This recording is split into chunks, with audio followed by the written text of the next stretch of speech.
Good morning.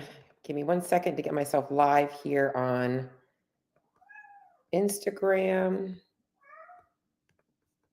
I think, let me see, go live. All right. Good morning. Happy Tuesday. It's Fit Body Secrets time. I feel like I'm going to change up my opening because I've been doing these live now, not only on YouTube, but also on Instagram as well. It's just been good to reach. I'm going to be honest, guys. I am an Instagram user by nature. The whole TikTok thing doesn't even resonate with me because I literally just downloaded TikTok for the first time about maybe 3 or 4 weeks ago. And I've only been in there a handful of times just because I like to look at some of the different recipes that will pop up on my Google search, but haven't been able to access them. But I love Instagram. It's kind of been my thing. I'm not even really big into Facebook as much as I am Instagram. I'm going to be honest. I might have to yell at my cat for a second because he's on my counter and I don't want him to knock down my light or my computer or anything. So if I start screaming at my cat in the background, that's me just trying to deal with a cat that's like a 2-year-old. I don't have kids, but he's my little kid.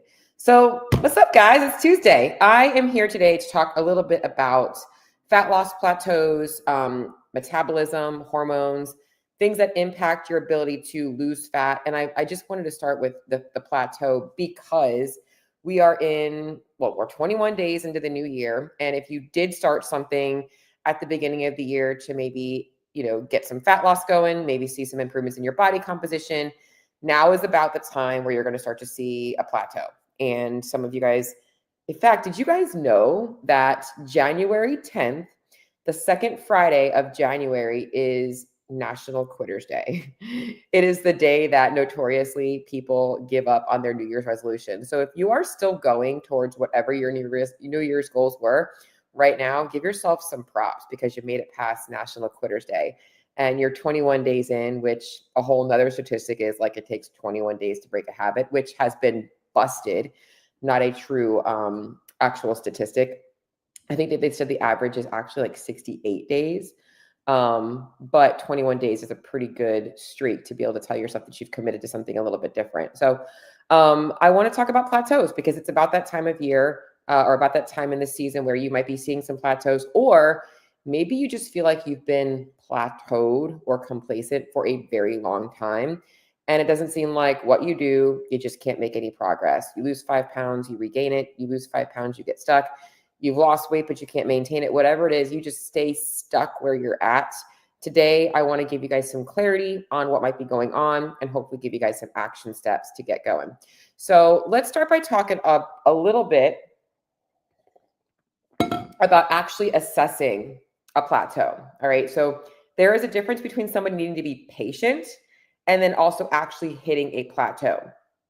So whenever I'm looking at data from my clients, and I'm going to speak specifically to fat loss, you're looking to lose weight, is when we're talking about a plateau, you need to have at least like 3 weeks of consistency, no variables in your nutrition or variables in your training, and the weight is just not moving. Because if there are little things going on, so you're on vacation 1 week, you had a couple of work trips, you didn't track your food, you were over on calories, whatever it is. If you've got a lot of inconsistencies, that's really why you're hitting a plateau, and that you just need to be consistent before you think you had a plateau. Now, if you've hit a plateau, or some people think that they've hit a plateau and they really haven't, they're just looking at the weight the wrong way. So what I see here, and if you're watching me on Instagram or you're watching me on Facebook, I want to kind of show you a client journey just so you can kind of see that. If you're watching on Facebook or YouTube or Instagram, let me see if I can pull it up real quick for you guys. And if you're listening on the website or on the after the fact, well, too bad for you. Okay, so I'm just going to pull up a client data for you guys to kind of just take a look at because I think it would be helpful for you to see what I mean. All right, so let me see, present, share screen. Dude, do not bump me. That almost bumped my coffee off. He is a little shit sometimes. All right. Okay, so this client has been very successful. We have her in maintenance now, but as you can see, her weight progress hasn't been linear, right? So this is her goal. Her goal was like right around 108, and that's where she's sitting at. She's a small female, But if we had been like adjusting based on these weeks where she was just the same, we would have assumed it was a plateau. I didn't have to make adjustments. Her body just needed more time. This is a case of like patience. Now, if I show you another case where I actually did hit a plateau and I made an adjustment. Give me a second here. Pull this up. Okay. So this client, I was feeling like we were kind of stuck and we were kind of bouncing around. So what we did was she was stuck right around here. We were bouncing around was we just made an adjustment. And now we've broken that plateau because I didn't want to use this data right here. This was around the holidays, but coming off of the holidays, things were still not dropping. So we made an adjustment. So the first thing that I wanted to start with is making sure that you guys, I don't think I actually saved that. I don't think you guys saw that. I tried. Let me try and make sure it's not still sharing. I don't think it is. I'm trying to get fancy and I'm not fancy. So basically what I want to tell you is sometimes you just need to be more patient before making an adjustment. Sometimes you need an adjustment. So let's talk about how these plateaus happen and hopefully help you guys understand it. So the first thing that you have to understand is calorie balance. And you've likely heard you've got to create a calorie deficit in order to lose fat. That is true. But a calorie deficit is not just eating less. That doesn't always work for every single person because sometimes eating too little can cause a stress response and then the person stops burning as many calories. Okay, so I'm going to take this real basic. Calorie balance means the amount of energy that you're taking in, calories, and the amount of energy that you're burning in your daily routine are equal. If I'm creating a calorie deficit, it means that I'm eating less calories than my body needs to maintain. And if I do that over time, my body will lose body fat because my body will start to have less energy available to run daily processes. So it starts to use stored body fat. In a calorie surplus, I will gain weight. So if I'm eating more calories than I'm burning, my body's going to be storing excess calories. And when it runs out of space to store them, it creates more fat cells and then we gain weight. Okay, so with this being said, weight is also manipulated from water. So as I'm increasing food or decreasing food, I might see changes and fluctuations in the scale based on water weight. This is why looking at trends is so important. So when I go back a step and I talk about tracking data and looking at things like I was showing you guys in that graph is you want to be watching your weekly average weights, not your daily weights, because your daily weights are going to jump up and down a little bit just based on how much food you eat, unless your diet is so consistent from day to day. Okay. Now, when it comes to assessing your calories, you want to be looking at two ends of the equation. Your total daily energy expenditure, okay, is what's going to dictate how many calories you should be consuming to maintain your weight based on your basal metabolic rate. This is how many calories your body needs at complete rest. So just to keep your lights on, keep you moving, not even keep you moving, not even keep you really even breathing, but literally just to keep your organs functioning. Cellular level, basal metabolic rate. That's what your body needs. And this makes up the majority of your calories. The second one is going to be the thermic effect of feeding. So that means the type of foods you're consuming, the amounts of food you're consuming is also going to have an impact on how many calories you're burning throughout the day, your total daily energy expenditure.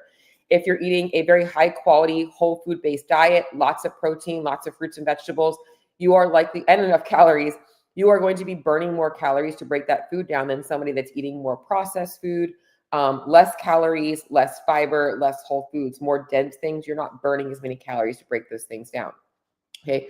Your non-exercise activity, that is everything that you're doing in your day that is not related to exercise. So grooming your hair, taking a shower, doing your house chores, working in the day, what I'm doing right now with you guys, whatever you're doing throughout your day is your non-exercise activity. And then your exercise related activity is what you're doing in the gym. Okay, so for most of you guys, it's probably somewhere between 45 minutes and 90 minutes a day.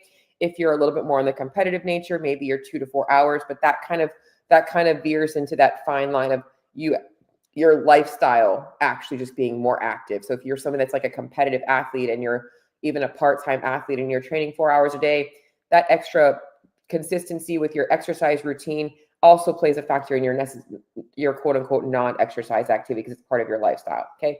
But that's what factors into what your energy needs are. Now, calories in and calories out are the two things that we have control over for the most part with the whole nutrition, or I'm sorry, with the whole fat loss game. Okay, these are the two things that you guys have to understand. Most people focus only on the calories in when assessing their plateaus. I think I need more coffee. I'm getting a little tongue tied. Okay. But what I mean is, you have control over your calories in. You also have control over your calories out. Most people only know how to manipulate the calories in. And let me take a step back, because for a lot of you guys, maybe you're not even looking at calories. Maybe you're just somebody who is hitting a plateau because you started eating cleaner and all of a sudden that's not working anymore. This is a very common thing. If you're not tracking your calorie intake and you're hitting a plateau and you're frustrated, the first thing I'm going to tell you to do is get an idea of how many calories you're taking in. Okay. Because clean eating alone doesn't mean that you're going to create fast loss. I call it like, that's like the newbie gains in the gym. Like when you first start a fat loss journey, every little thing you do helps you cut calories. You know, if you're like drinking liquid calories and you cut out liquid calories, you're dropping probably 600 to 800 calories off your day. If you stop eating out so much and you're cooking at home, you're probably eliminating another 600 calories because you're not getting all the added fat from the oils and the butter that they cook with, right? If you start eating more whole foods and you're eating less processed foods and you're eating less carbohydrates from processed foods, you're going to be cutting out calories from those things. But once all that stuff is done, the newbie gains are gone. And now you're like, what do I do? This isn't working anymore. You've made a ton of lifestyle changes, and those are all habits that you want to keep. But now it's time for the next level. You need to know what your calorie intake is.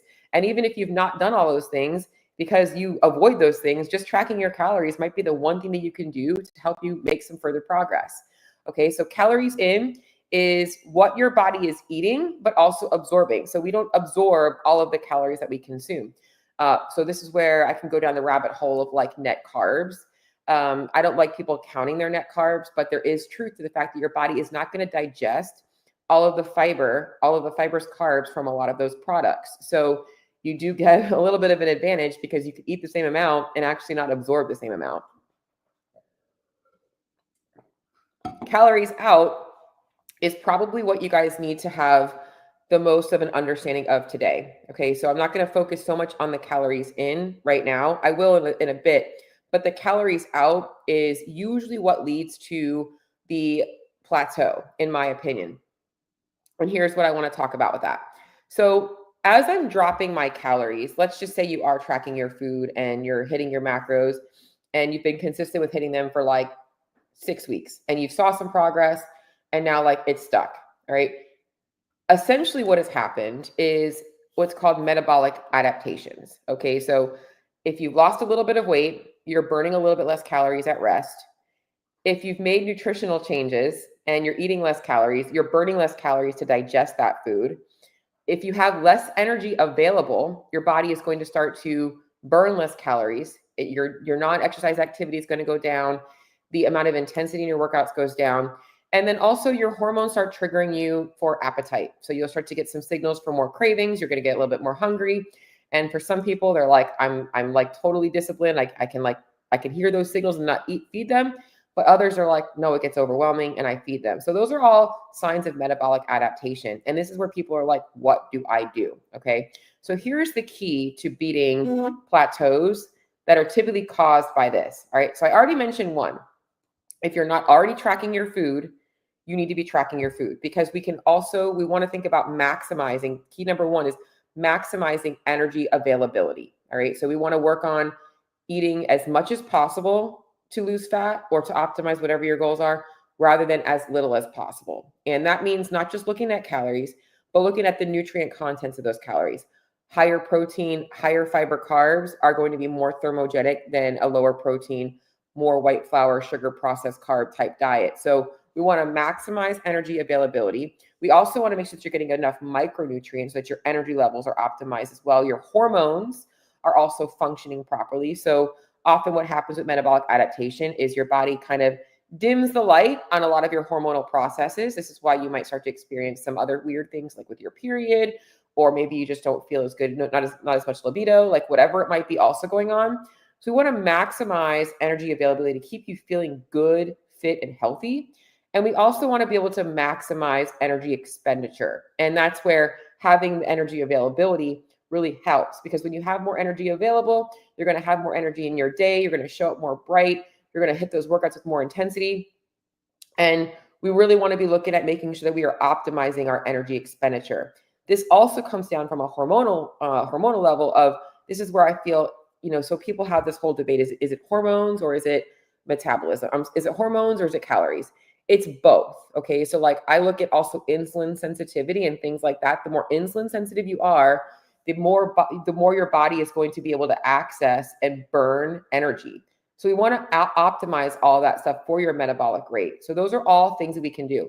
So when it comes to breaking a plateau, here's what you have to understand. I'm going to kind of sum things up a little bit. All right. You have to know how many calories you're consuming. You also want to know what your calorie needs are for maintenance and making sure that you're not dropping too quickly or too drastically.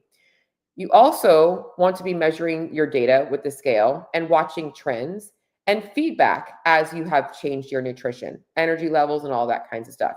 Now, if you're doing all of those things, what do you adjust? Okay, you're like, I am already there. I got what you're saying. I definitely feel like I'm either at a place where I need to make an adjustment and I don't know what to do. Here are two options for you. Okay, option number one, if your feedback is good, this is how I make adjustments. If your feedback is good, so your energy in the gym is good, your appetite's under control, your calories aren't like well below BMR, which I've seen this before, you are actually feeling pretty darn good, but the weight's just stuck, I would experiment with dropping calories a little bit. And when you drop calories, you want to drop from carbs and fats, not from protein, unless your protein is like super high. As long as your protein stays above like 0.7 grams per pound of body weight, then we're good. If you're more of a competitive athlete, I kind of go more towards the goal of like 0.8 to 1.0 of goal body weight. But definitely make sure you're getting in at least 0.7 grams per pound of body weight there. And then adjusting your carbs and fats.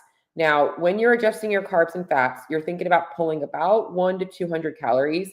And I will be honest, it is way more effective if you pull fats versus carbs. Why? Two reasons. Carbohydrates are a little bit more thermogenic than fats, actually much more thermogenic than fats, meaning they burn more calories to digest, especially if you're eating whole food-based carbohydrates, whereas fats are not going to be as thermogenic. So if I'm going to cut one, I'm going to probably cut carbs. The second reason, cut fats. The second reason is that it's easier to give yourself the mental, I shouldn't say easier to give yourself the mental, but it's easier to diet when you have more food volume on your plate for most people than less food volume on your plate. So meaning a larger volume meal versus a smaller volume meal is going to be easier to stick to. And fats notoriously are going to be very dense in size. So like 1 tablespoon of peanut butter has 100 calories. I could have 3 cups of popcorn for the same amount, right? So on a plate, that's going to look very different. Now, there's a caveat to this is if you're someone who isn't a volume eater, and it's more so the mental aspect of like, I really want like, so for instance, if you're someone like, I like dark chocolate, I'd much rather have 2 small squares of dark chocolate than have a big bowl of like sugar-free chocolate pudding, like protein pudding or something like that. You like really like that rich food. You could also get away with that, but just knowing that it's probably going to be a little bit less volume. Okay. So you might not feel as full. All right. So that's typically what I would do. So if feedback is good, you can try dropping calories down. Now, what I will often do is if a client has been, and I guess I'm going to give you guys 3 scenarios. If a client has been in a deficit for quite a while and they've been doing really well and they've just hit a plateau, sometimes what I'll do is I'll say, hey, for a couple of days, let's go ahead and bring your calories up. Not going to stick here for too long. Let's just add another 50-ish grams of carbs, maybe another 5 to 10 grams of fat. It's going to add about 2 to 250 calories. And I kind of go by the person's size, how long they've been dieting for, what their activity level is like. And I have them do those 2 or 3 days back to back. And then I'm not expecting weight changes to happen with that. It might go up a little bit. It sometimes goes down right away. But what I want to see is, does anything change in their energy levels? Maybe they've just kind of been a little bit dull And all of a sudden I give them more food, like, oh shit, I feel like $1,000,000. I PR'd my lifts today. And often what happens is when they go back to their calories they were at after that, the weight just moves, like it just drops like crazy. Like, so that's usually how I prevent metabolic adaptation from setting in, is I make sure that I watch for those signs. I'm just going to kind of check to make sure nobody's asking me any questions or anything on all of this. Okay. If you guys do have questions, please let me know. I don't know if everybody's still watching. This is really kind of cool that I'm on both places. Okay. So that's scenario number 2 is person's been doing really well. They're dialed in. All I have to do is give them what I'd like to call refeed days, just a couple of days of like, hey, I get to live my life a little bit again, have a few more carbs. And then the last thing is if a person has been chugging along for a long time, we've tried the refeed days, we've tried a couple of other things, and things are just stuck. It means that they have adapted. And we have one other option is we want to do what's called a reverse diet. Essentially, what we're just looking to do is increase energy availability. We are looking to increase and maximize energy availability without the stress on the scale to see how feedback changes to get the body burning more calories. When you do that, you actually now can go back into a fat loss phase and be much more successful. So for a lot of you guys out there, if you just started your journey in the beginning of the year, or you just recommitted to your journey at the beginning of the year, you might not need that. You likely need one of the other 2 things, either actually understanding what your calorie needs are and understanding how to measure progress and adjust things, or you might need maybe like a little bit of a couple of refeed days to kind of get things moving. At 21 days into the new year, you really shouldn't need that. But if you're somebody who has been maybe before the holiday season, you were already starting your journey and you had a couple of days or weeks where you weren't dialed in and then you're back at it, you might need to cycle in some of those things. And then, like I said, the last one, if you have been chronically trying to control your calories for the last 3 to 6 months and you're just getting nowhere, it might be time to learn how to optimize your energy at maximum capacity so that you can actually feel better. Because here's the goal. Guys, fat loss is not the goal, right? Nobody wants to live their life losing fat. And a lot of us have, myself included, for a long time, chasing body composition changes, chasing performance changes, whatever it is. It's not very exciting to live your life always looking to eat just to lose weight, right? Wouldn't it be so much better to live life and that your nutrition was just part of it and it didn't feel like such a freaking fight every single meal, every single weekend? So the ultimate goal really isn't that you have to lose weight. It's that we overcome this plateau. You get to where you want to be and you can maintain it. And that is also why it's okay to learn how to maximize at maintenance. That's the end goal, right? Like the end goal is like, you no longer have to live in a restrictive fucking diet. Like that's the goal, So that's why with my process, what I teach is 3 phases. All right. Phase 1 is optimization. Whether a person's ready to diet or not, I'm going to show them, hey, here's about where energy maintenance is. So a hypothetical deficit for us is about here. This doesn't take into consideration what your current intake looks like. So if you're consuming way more calories than my maintenance targets for you or way less, like sometimes just starting at maintenance is a good place to start. All right. And then we go into fat loss. We chip away by just removing calories a little bit. Your habits and all that stuff are your responsibility. All I'm helping you with is helping you adjust the calories and helping you make the right adjustments. You should have the right system in place for you. I help develop that with you, but that's phase 2, right? Where we want to make sure we have that. And then phase 3 is also taking you through that reverse process, that transition back into maintenance. A lot of people don't want to have to track their food for the rest of their life, but guess what? If I was there, if it were me, there was a time in my life where I was eating clean, I was doing all the things, and I was gaining weight, and I was not happy. And it wasn't until I actually decided to start taking myself seriously, and I said, all right, I'm past all this beginner shit. All right, every little thing I do is no longer doing anything. All right, so the little things weren't working anymore. So the one little thing I did was the biggest thing. I said, I'm going to start actually tracking my food again. And I'm going to actually commit to this. And a month later, I was like a completely different person. I felt better. I had more energy. My body was leaner. I was getting comments. In fact, I didn't even weigh myself for the first month. Like full train, I weighed myself the first day, and I don't think I got a scale until like 3 or 4 weeks in. Because I did not want the scale to influence my decisions to commit. I just wanted to be committed. And I did that. Like I just went all in, so I was notoriously tracking everything. If you want to see results, like that's really what it's going to take. Like you don't have to track your food, but it's the one way you can actually ensure process. And if you're frustrated by a plateau and you're like, but I'm not willing to do that one thing, then don't be frustrated by the plateau. Now, if you're tracking your food and you're stuck and you're like, I'm freaking doing that and I'm not seeing results, that's where this might actually help you. But either way, this should help you. Whether you're committing to tracking your food or you're already tracking your food, you don't know what the hell to do. So if either of those is you, and I'm probably talking fast right now, I think the caffeine is starting to kick in. If either of those is you, I have registration open for my Jumpstart. The Jumpstart starts next Monday. We have a kickoff call on Sunday at 4 p.m. So you'll be with me. I'm going to be walking you guys through this 21 days. And the reason I'm doing 21 days is this. I also have other ways you guys can get information, right? If you guys have ever downloaded like one of my guides or you've used my macro RX to figure out your macros, all of that is like, here's a plan. Here's what to do. And I know that the plan will work, but a lot of people have a hard time applying things, whether it's emotion, whether it's, they don't believe it, whether it's just, they've got stuff going on in their life. They don't have the accountability or the coaching to actually be committed to that. And as I mentioned, it doesn't take 21 days to break a habit, but it's a great place to start something new.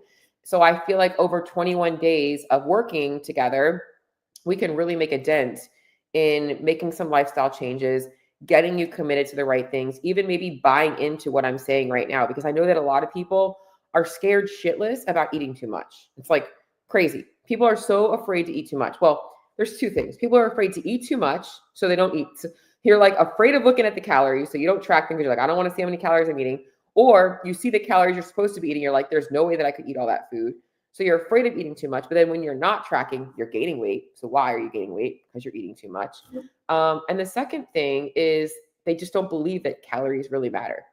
And if that were truly the case, I made a post about this the other day, then why would you be afraid to eat too much? If it wasn't just a calorie deficit that created fat loss, why would creating a calorie surplus cause you to gain weight, right? So eating too much, it's just crazy how you look at things. So I feel like after 21 days, you should have pretty strong buy-in. You should have a solid foundation. And we should be really able to help you map out a plan for your results. Okay. So I'll be able to, and the other thing about the 21 days is, as I said, after 21 days, if you are still not seeing progress, that's when you should make an adjustment. So that's where I should be like, okay, yeah, you've been stuck. So here's the next step. And that's usually when, boom, all of a sudden things start moving, right? So it gives you that opportunity to experience that. And the last thing that I'm going to say about my Jumpstart is that I'm not taking one dime from this Jumpstart. It costs $97 to register.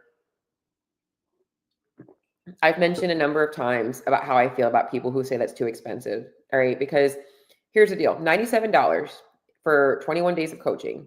All right.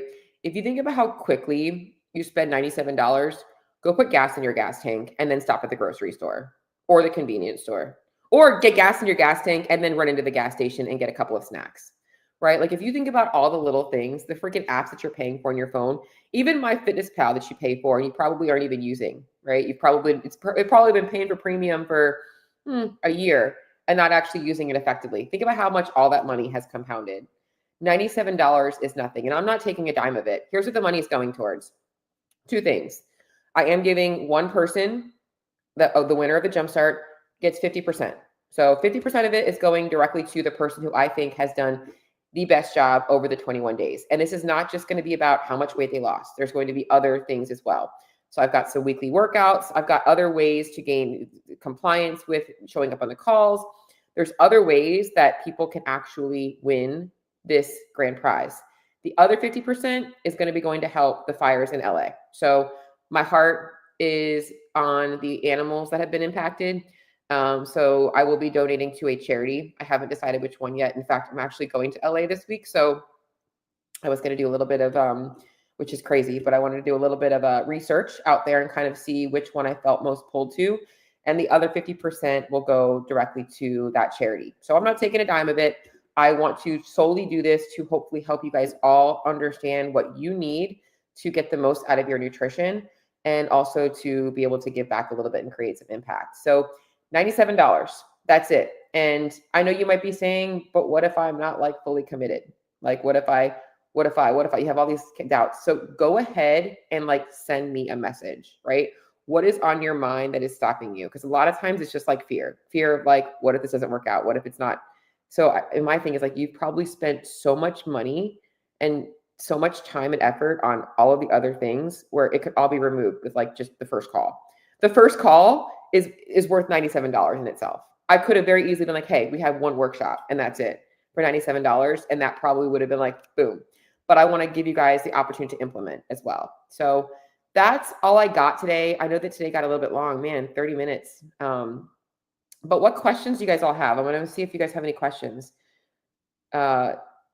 Just lost 57 pounds of plateau again. Larry, I know why. I know why you likely hit plateau. I bet you I can guess why you hit a plateau. Larry, we should talk. I haven't talked to you in forever, man. Hope everything is well. I'm looking on Instagram as well. Does anybody have any questions on Instagram? If you do, like pop them up in the chat. Nutrition, training, life, anything else. If you're watching on YouTube. I'm just taking a look to see. I see a lot of people watching, but nobody has anything to say. Just want to kind of make sure I'm not missing anybody. All right. Well, if you guys have any questions about the Jumpstart, if you have any questions about your own nutrition, anything related, please feel free to reach out to me. I look forward to chatting with you all. And if you are signed up for the Jumpstart, I am super looking forward to it. By the way, last thing, I said the last thing last time. I said the last thing 5 minutes ago. This is going to be my last Jumpstart. I'm going to be running something different. I usually run these 3 times a year. This is going to be my last time running this one. I'm going to be changing things up a little bit. I've got a new program that I'm going to be offering, and it's going to change my format a little bit. So this is going to be my last time running the Jumpstarts. If you've ever done a Jumpstart, I know you know the value in this. And if you want to jump back in, it's a good time to get yourself reestablished. So hopefully you guys got some value out of this. If you need some help breaking that plateau, let's do it. And I will talk to you guys all on the next episode.